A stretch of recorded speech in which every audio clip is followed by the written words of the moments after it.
They're not just looking at your future, they're looking at your past, even though every therapist will say, you got to put the past in the past. Welcome to If Then Thursday, where we talk about circumstances and consequences. What are we talking about this week, Linda? Consequences for business owners? Is it so bad? If you're preparing your financials, Or not preparing your financials. or not preparing them, you're preparing them, but you're not preparing them the way you should prepare them to prepare to do a round of financing. Are you confused? Because that confused the heck out of me. How could it be bad? If you're thinking in somewhere in the future you may need to do a round of financing, you need to prepare for it. How?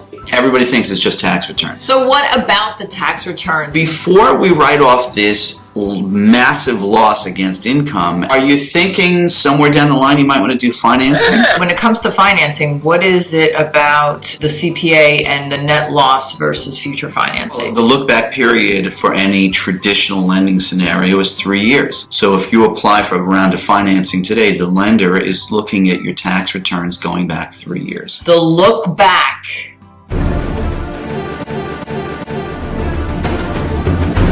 If you write off losses against income and reduce your income dramatically and lower your tax liability, or show a net loss for the year, then the look-back period later on goes 3 years, so you're not going to qualify for the round of financing. You can't be trending in one direction and then have something you want to do, i.e. invest in a piece of property, and then think, okay, I'm going to change how I do my books or how I manage my financials, and then say, okay, so here you go, because that's not trending. That's pivoting.